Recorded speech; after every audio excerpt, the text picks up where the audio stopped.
Video में हमने पढ़ा था परिवार नियोजन, ठीक है।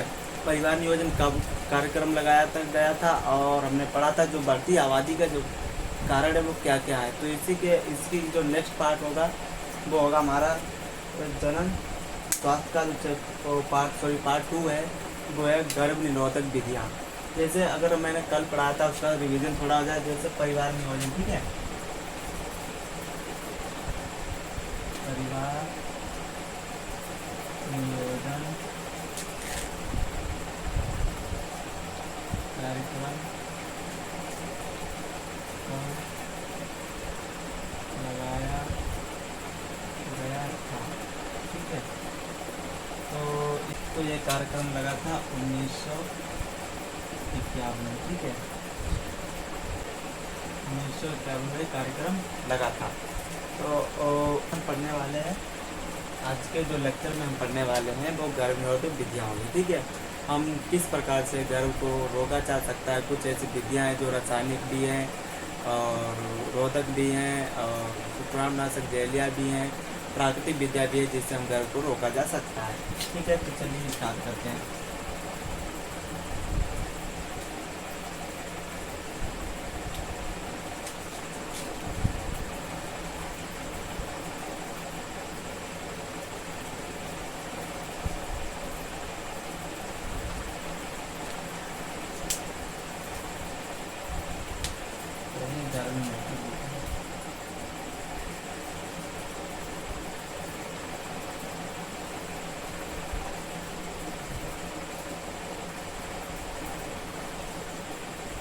अभी हम इसमें करेंगे शॉर्ट में, ठीक है।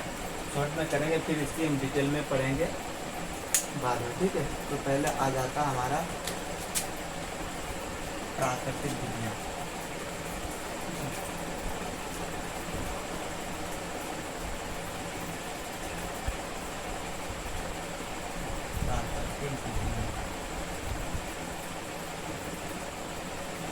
जैसे नंबर 1 हो गया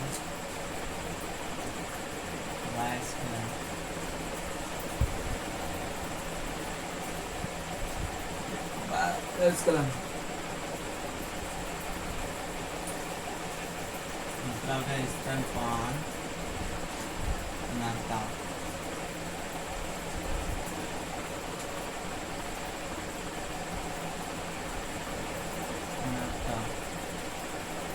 तीसरा हो गया आवधिक संयम,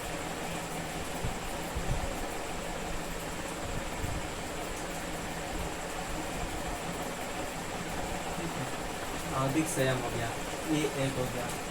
दूसरी जो है वो रोधन, रोधक क्या हो गया, नंबर 1 कांडोम, नंबर 2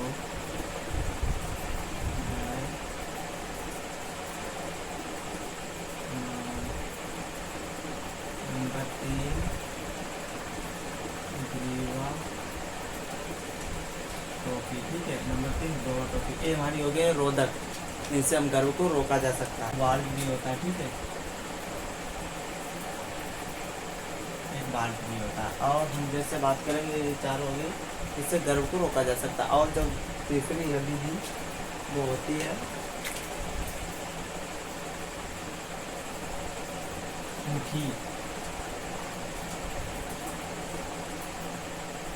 जो मुख से खाने के बाद गर्भ को रोका जा सकता है, मुंह से खाने के बाद गर्भ को रोका सकता है। जैसे क्या हो गया सैली, माला डी, माला एन, ठीक है। सैली, अमाला डी, अमाला। जो माला डी एन है या डी होता है या एन होता है, वो हफ्ते में एक बार खाई जाती है, क्या वीकली, ठीक है। और ये हमारी डेली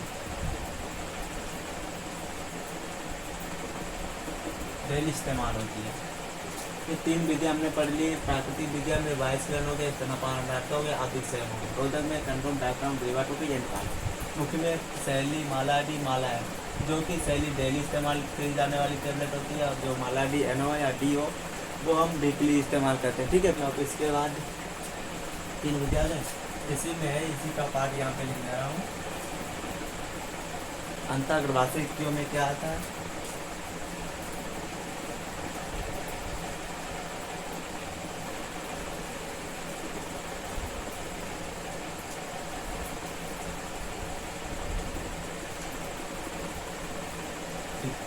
इसमें आता है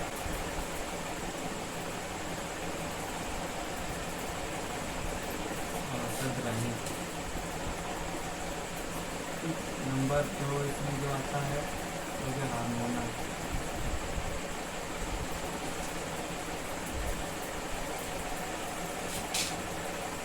नंबर 3 इसका है जो लास्ट वन है जो है कॉपर स्टार है, ठीक है। ये भी एक गर्भरोधक की विधि है, ठीक है।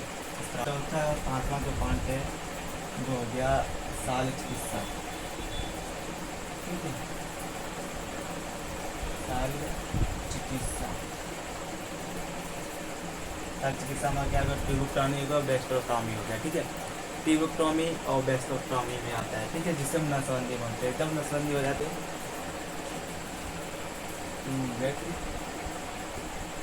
ट्यूबोक्टॉमी, ठीक है, ट्यूबोक्टॉमी और दूसरे में लिखे बेस्टोटॉमी। ये होती है फीमेल में और ये होती है मादा में, ठीक है। ये होती है ट्यूबोक्टॉमी फीमेल में होती है और बेस्टोटॉमी फीमेल में होती है, और ये होती है ट्यूबोक्टॉमी जो फीमेल में होती है। इसमें नसबंदी हो जाती है तो हमेशा के लिए मतलब जनन को रोका जा सकता है, ठीक है। सबसे अगर देखा जाए सबसे उच्च और सबसे मतलब तरीका आसान है जो है शल्य चिकित्सा में। इसके बाद जो आती है लास्ट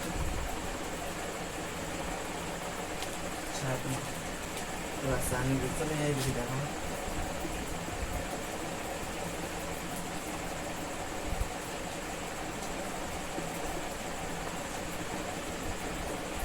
क्या हो गया?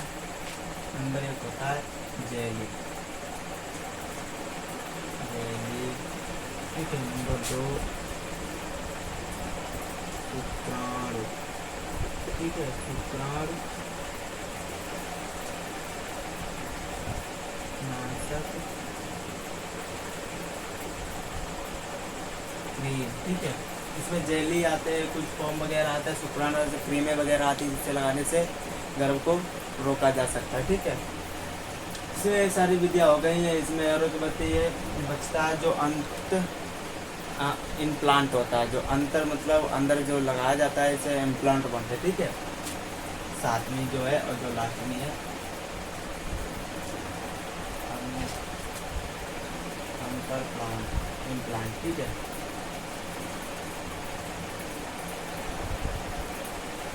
तो लास्ट विधि बचती है वो इम्प्लांट बचती है। ये सारी विधियों के लिख लीजिए आप लोग, फिर हम इसको डिटेल में समझाते हैं। जैसे प्राकृतिक विद्या के बोधकों का मुख्य योग अंतर्गर्भाशय और संस्कृत और रासायनिक एंड इम्प्लांट अंतरोध, ठीक है। इस सारे पढ़ लीजिए और इसको हम करेंगे डिटेल में कुछ जानकारी, ठीक है। तो चलिए स्टार्ट करते हैं इसकी बाहर की तरफ।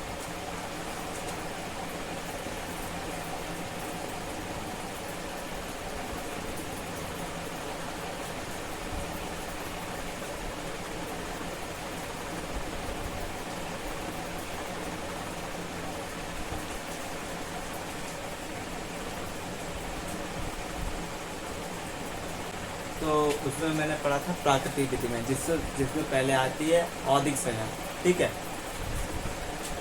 अब पढ़ेंगे हम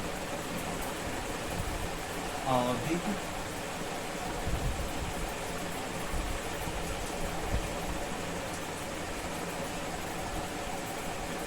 ठीक है।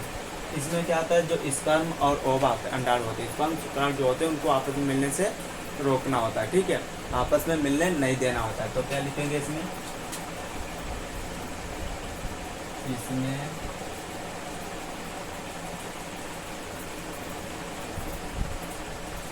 स्पर्म तथा ओवा को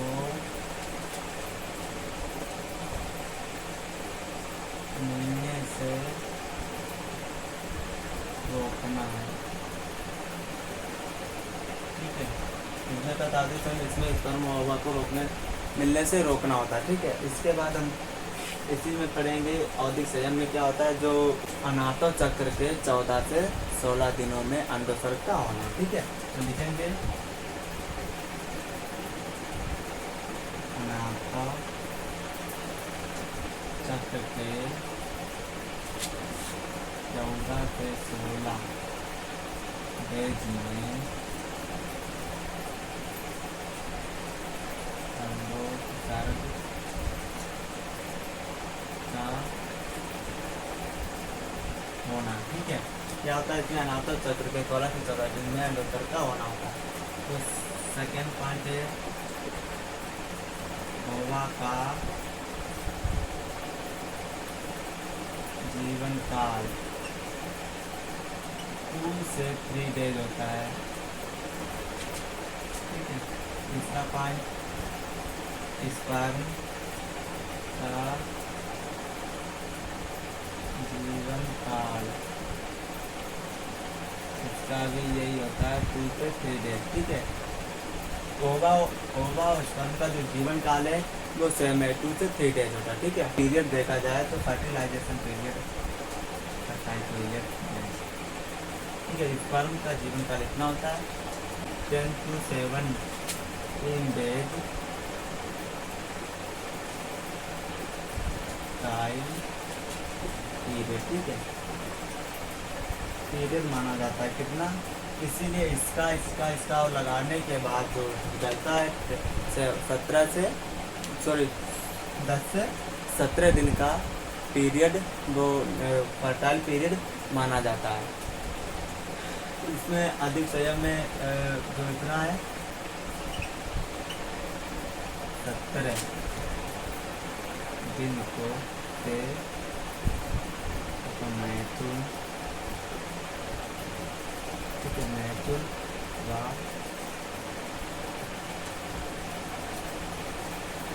वीर निषेचन को अवॉइड किया जाना चाहिए।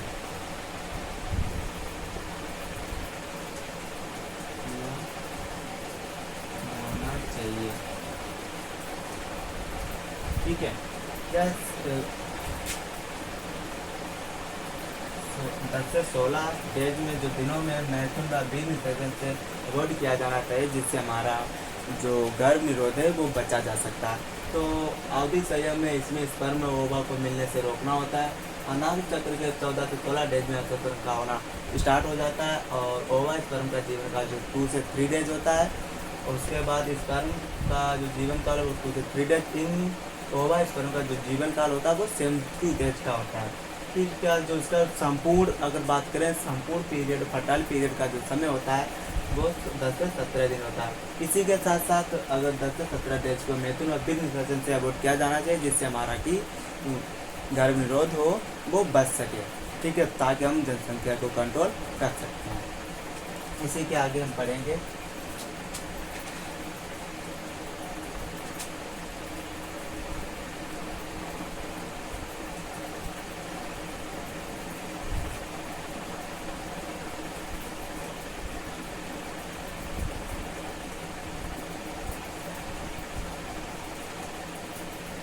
प्राकृतिक विद्यार्थी ना विधि, उसका जो अवधि समय पढ़ा चुके हैं उसका जो सेकेंड पार्ट होगा क्या होगा, तो वो वाइस के नाम। ठीक है, वाइस के नाम। वाइस क्या होता है जब हम होता है। ठीक है, इसमें वाइस में क्या होता है, जैसे वाइस में क्या होता है, जैसे कोई मतलब नर या मादा। ठीक है, नर या मादा, सॉरी नर व मादा आपस में संबंध में सेक्स करते हैं। तो वे वीर्य को भ्रूण में न डालकर बाहर निकाल दें तो निषेचन नहीं होगा। इसमें क्या होता है, सिमर मादा आप लोग सख्त करते हैं, जो वीर्य होता है उसको यौन में न जाने से बचे उसको रोक लेना चाहिए, रोक लेने के बाद उसे बाहर निकाल देना चाहिए, जिससे क्या होता है हमारा निषेचन नहीं होगा। ठीक है, इसके बाद जो होता है अनार्तव, ठीक है, स्तनपान अनार्तव, इसकी ये प्राकृतिक विधि की लास्ट विधि होगी। प्राकृतिक विधि की जो लास्ट विधि होगी स्तनपान अनार्तव। स्तनपान अनार्तव में क्या होता है,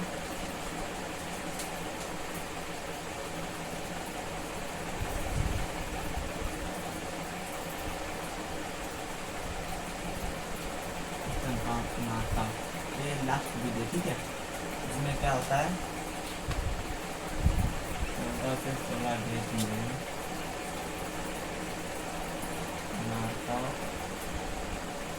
अनार्तव चक्र में अंडोत्सर्ग का होना, अंडोत्सर्ग का होना, अंडोत्सर्ग का होना, ठीक है। ओवा का जीवन काल 2 से 3 डेज, ठीक है। इसमें जो ओवा का स्पर्म का सॉरी ओवा का जो जीवन काल होता है वो 2 से 3 डेज होता है। कितने दिन का होता है, 2 से 3 दिन का होता है। और स्पर्म जो स्पर्म का जीवन काल 2 से 3 डेज। इसमें भी वही होता है, अगर माता जैसे अगर माता अपने बच्चे को 6 महीने तक अगर दूध पिलाती है तो उसमें ये इतनी जल्दी मतलब अंडोत्सर्ग नहीं होते और मतलब जो निषेचन हो वो इतनी जल्दी नहीं हो पाता है। इसमें मूल सिद्धांत ये है कि इसमें ओवा को मिलने से रोकना होता है, जो उसका मूल सिद्धांत है।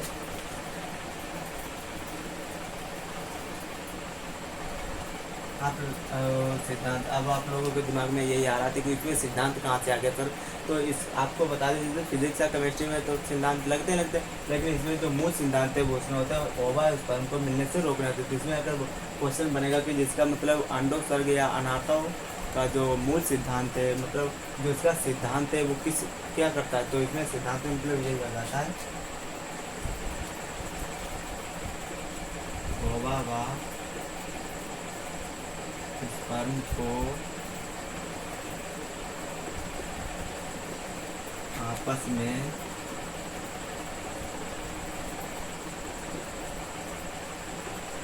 मिलने से रोकता है, ठीक है। क्या करता है, रोकता है, जिससे निषेचन नहीं हो पाएगा, ठीक है, जिससे निषेचन नहीं हो पाएगा और ना ही मादा शिशु को जन्म दे पाएगी। तो इसी के आगे हम पढ़ेंगे रोधक, जो सेकेंड है थी रोधक, क्या थी रोधक, जिसे हम बोलते हैं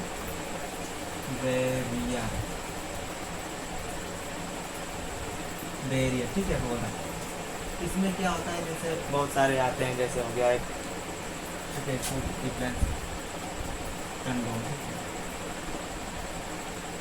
होता है, जो ये होता है एक कंडोम, ठीक है। ये किसका बना होता है, लेटेक्स रबड़ आता है, ठीक है।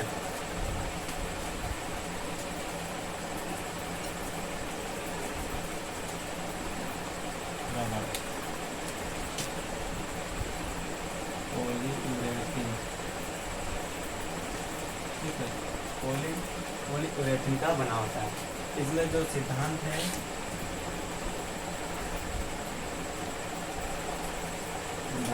सिद्धांत में क्या होता है, जैसे ओवा हो गया, वह स्पर्म को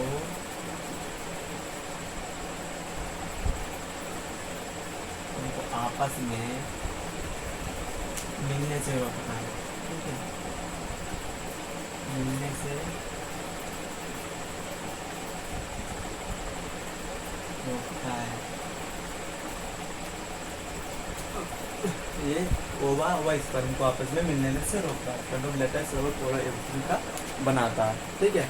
इसमें बात करें अगर मादा, ठीक है, मादा हो गया नर हो गया, ठीक है, जैसे पुरुष और लड़की, इसमें क्या होता है, जो फीमेल में होता है वो ग्रीवा को ढकता है, ठीक, यौन होती है, उसके अंदर ग्रीवा होती है, जिससे शुक्राणु अंदर हमारे जो गर्भाशय में आते हैं उसको ढक लेता है, ठीक है। तो ये दो प्रकार का फीमेल में भी होता है, मादा में भी।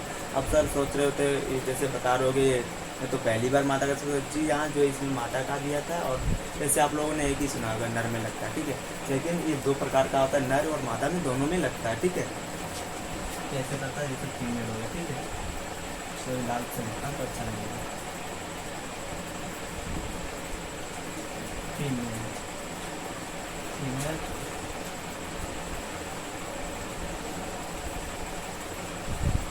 ठीक है। अब फीमेल में क्या होता है, जिसमें जो होता है इसमें, ठीक है, ग्रीवा व यौन को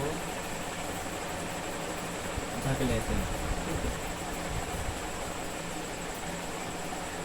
ढक लेते हैं, इसमें ग्रीवा व यौन को ढक लेते हैं, फीमेल कंडोम में जो होता है ग्रीवा व यौन को ढक लेते हैं, जिससे निषेचन नहीं होता है। और मेल में बात करें, इसमें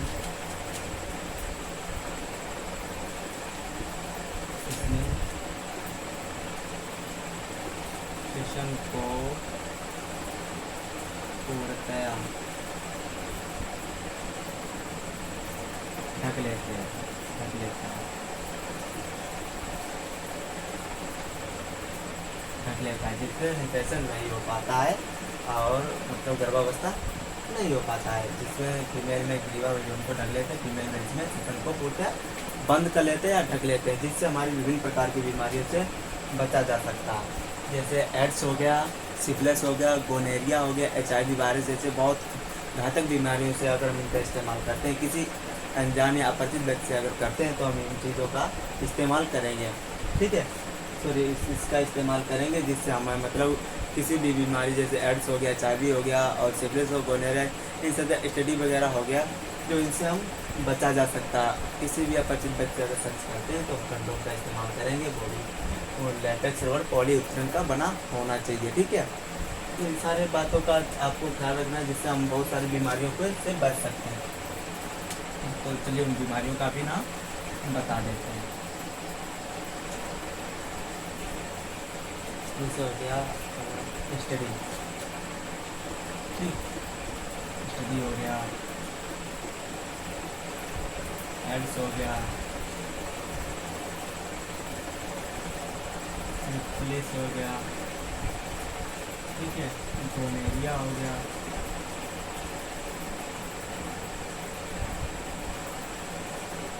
गोनेरिया आ गया, ऐसे बहुत सारी बीमारियों से हम बच सकते हैं।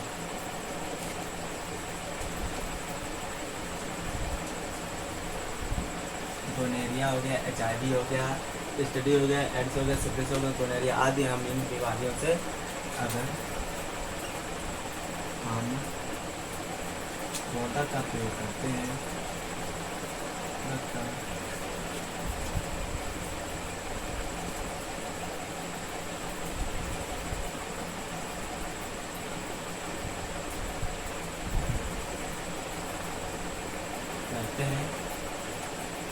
तो इन बीमारियों से बच सकते हैं, ठीक है।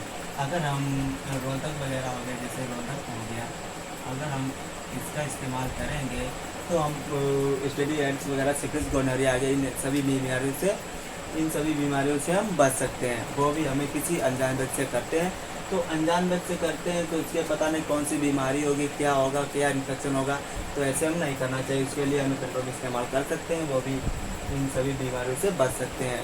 ठीक है, तो चलिए इसी के साथ आज का लेक्चर यहीं पर समाप्त करते हैं। अगर लेक्चर अच्छा लगा तो एक लाइक ज़रूर करें, अगर चैनल पर पहली बार हो तो चैनल को सब्सक्राइब ज़रूर करें। थैंक यू, मिलते हैं नेक्स्ट वीडियो के लिए, जब तक के लिए बाय बाय, धन्यवाद।